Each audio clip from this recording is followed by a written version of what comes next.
Juan Revestido regresa a Radio Nacional Esquel y en este caso honrado nosotros de que esté en la aristocracia, loco. Gracias por venir.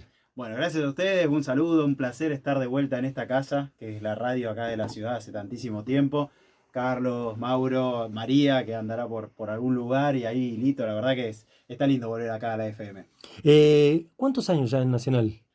Que no estoy. No, pero de que empezaste, ¿cuánto tiempo? Y estuvimos 4 temporadas seguidas, tuve, y el año pasado dejé de tener el programa al aire, lamentablemente, sobre educación. Vos estás hablando solamente de Educando. Exactamente. Pero atrás tuviste otro programa también, otra columna. Sí, con vos también tuvimos un programa donde recorríamos el país que se llamaba Rinconcitos de mi país. Vos te vas a cagar de risa, pero era tan espectacular todo lo que haces, ¿no? Pero ese lugar, hasta el día de hoy siguen comentando de los pueblos que llegaste ahí. Comentaba pueblos que no tenían una preponderancia turística desde el lugar, pero el loco los ponía ahí. Así que yo no quiero meterme más y si querés presentar tu nuevo espacio ahí, Juan, por favor. Bueno, ahora nos fuimos a otro lugar completamente diferente de los pueblos, de los rincones de un país, y empezamos a pensar este gran desafío que nos atraviesa hoy como sociedad mundial.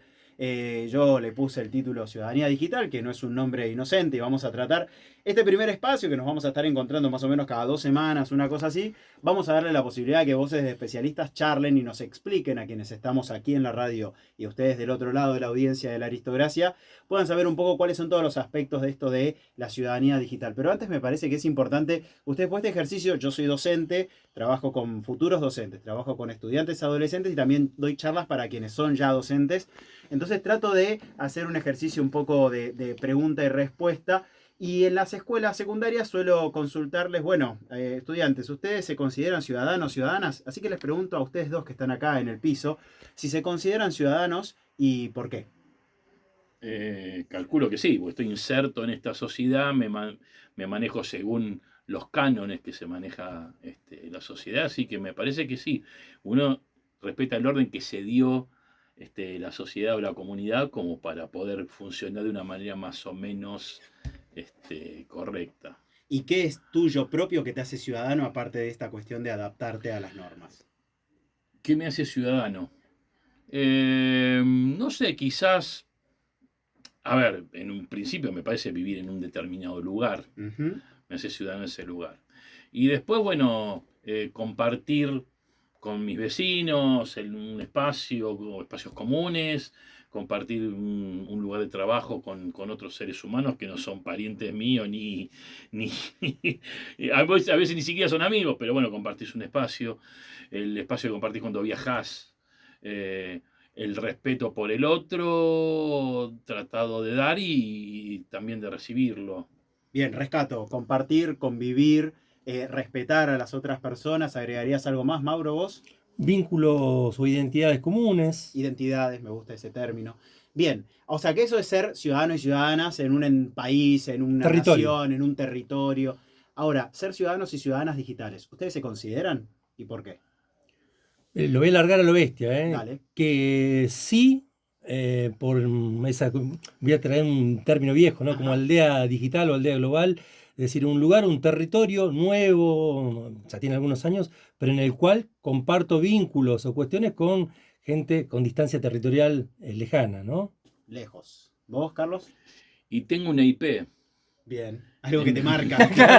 Es una IP. Listo, ya está. No, y además esto también es el tema de compartir, pero por ejemplo, de tener amigos en otros países y poder compartir vivencias, imágenes, no tener noción de las distancias ni de los tiempos. O sea, yo tengo una amiga en Londres y estamos chateando y el chat es automático con alguien que vive a 15.000 kilómetros. Es algo como muy mágico, ¿no? Y una vez que ya, hoy lo hablamos con Mauro, una vez que ingresás ya a internet, ya sos medio un ciudadano digital, me da la impresión. Ahí vamos llegando un poquitito, porque me parece muy interesante, cuando yo les pregunto si son ciudadanos, asocian a la convivencia en el inmediato, pero cuando ya hablamos de ciudadanía digital están pensando en grandes distancias.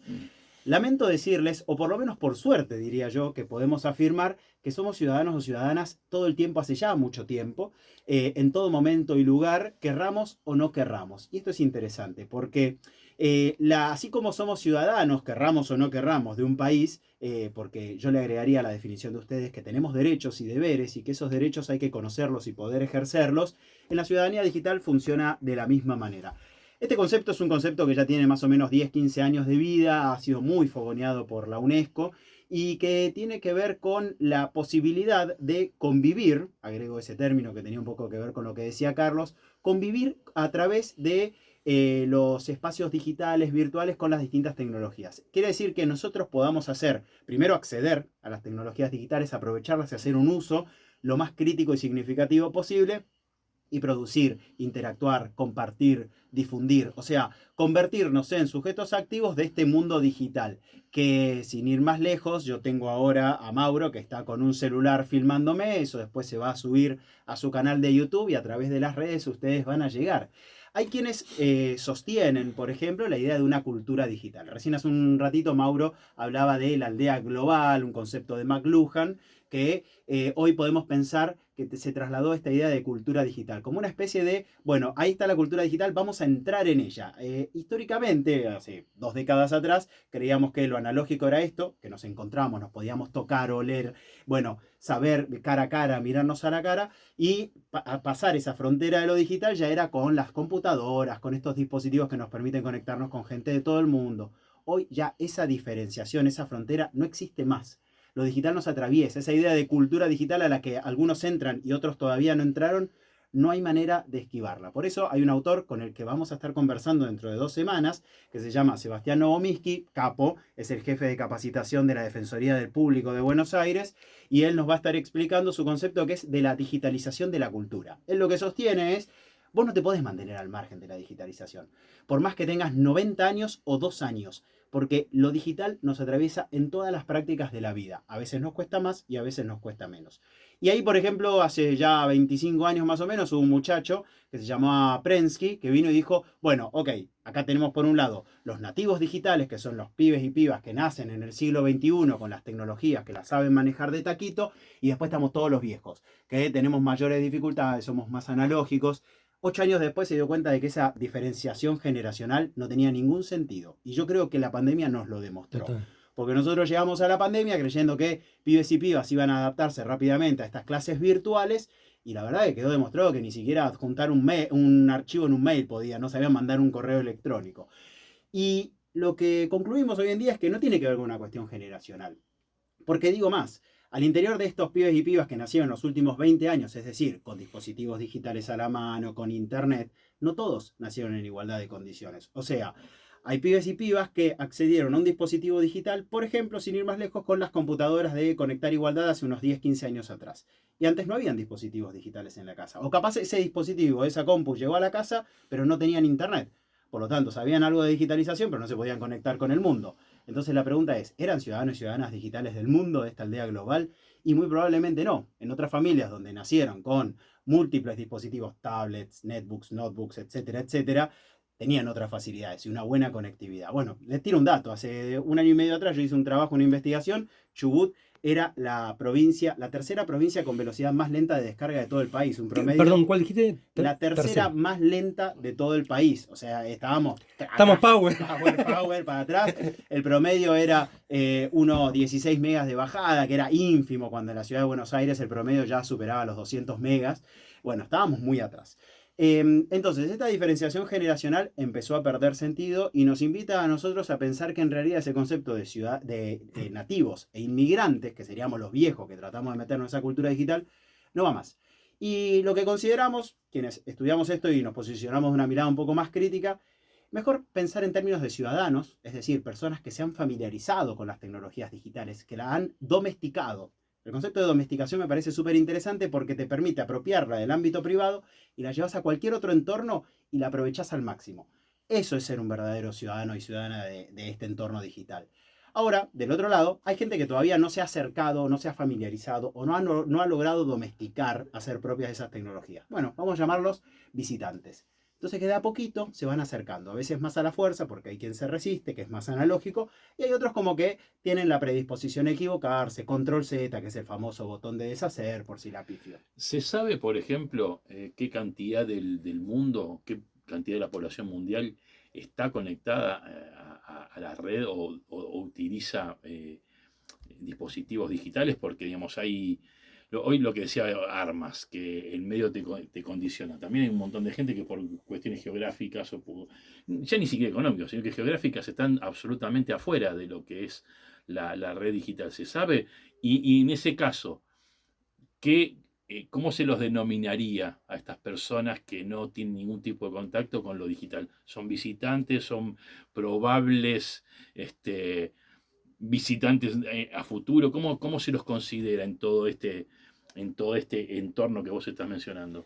Los especialistas siempre tratan de pensar que este proceso de familiarización y domesticación demanda una serie de etapas. Bien, o sea, si yo, por ejemplo, me vengo formando, me siento como más canchero con ciertas tecnologías, no quiere decir que sea el capo más capo, porque seguramente hay gente mucho más grosa que yo en esta materia, y como que vamos alfabetizándonos. Me parece que ese es el mejor término, ¿no? Estamos en un proceso de alfabetización digital, con Novomirsky vamos a hablar de alfabetización mediática e informacional. Es como que nos vamos aproximando. El dato que vos preguntabas, yo lo acabo de googlear, porque no me lo sé de memoria, pero es altísimo. Estamos hablando de casi el 70% de la población mundial tiene acceso a Internet. Es un porcentaje súper significativo. ¿Garantiza eso que todos seamos competentes digitalmente para desenvolvernos? No, pero es un paso fundamental, ¿no? Hay muchas poblaciones que están desconectadas y eso marca la diferencia. Entonces ustedes son del mundo de los medios, estamos en una radio. Yo soy coordinador de la Tecnicatura en Producción de Multimedios y recibo a quienes ingresan a la carrera. Y la primera pregunta que les suelo hacer a ellos, o sea, gente que se quiere formar para estar en medios como este, les pregunto, bueno, ¿cuándo fue la primera vez que alguien les enseñó a ustedes consumir medios de comunicación? Y se genera este silencio.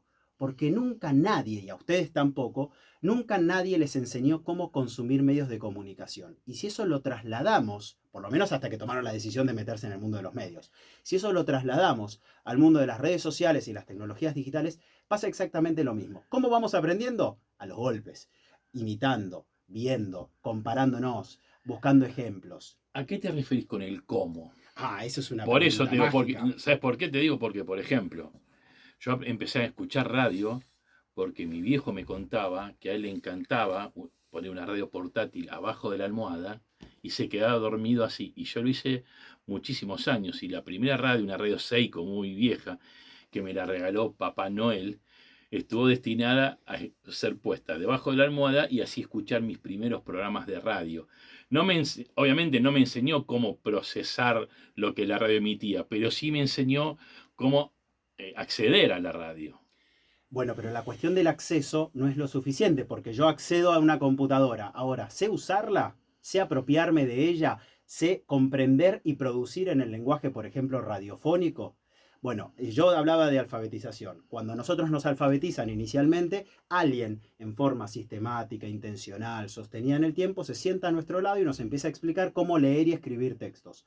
No hay ninguna otra manera de aprender a leer y escribir textos escritos si alguien experto en la materia no nos lo enseña, a diferencia de la lengua oral. Bien, eso lo aprendemos culturalmente. Bueno, esto es lo mismo. Nadie se sentó al lado tuyo a enseñarte a aprender los lenguajes de los medios de comunicación para que vos los puedas interpretar, tener una lectura crítica y después poder aprovecharlos, domesticarlos y utilizarlos en distintos entornos para producir tus propios contenidos. La realidad es que eso no existe. No forma parte de los diseños curriculares de las escuelas, no nos lo enseñan como matemática, historia, geografía o lengua y literatura, por ejemplo, ¿no? Entonces, eso es un gran desafío que hoy nos toca, de algún modo, tratar de reponernos ante esa falta. Porque aquello que nosotros hacemos o dejamos de hacer hoy en las redes sociales marca nuestra identidad. Y ustedes hablaron de identidad. Aquello que yo subo, comparto, difundo, produzco, hago mandar por el mundo de las redes sociales, por ejemplo, o por la radio, da mi huella digital, da mi marca, todo aquello que yo hago en internet queda. Por más de que yo crea que lo subí y lo eliminé, olvídate, ya quedó disponible para el mundo para que pueda apropiarse de eso y no controlar dónde circula. Y ahí le estamos dando el lugar a las empresas para que nos manden las publicidades dirigidas exactamente.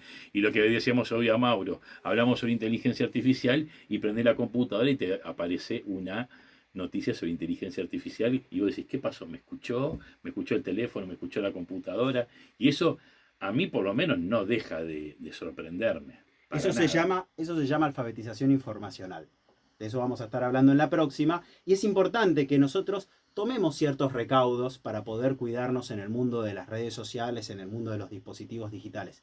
Nosotros como adultos, imagínense quienes son niños, niñas, adolescentes, jóvenes, que se están aproximando sin que nadie les haya explicado. Bueno, esta columna va a apuntar a eso, va a apuntar a poder analizar todas las dimensiones de lo que implica ser ciudadanos digitales y poder convivir de la mejor manera.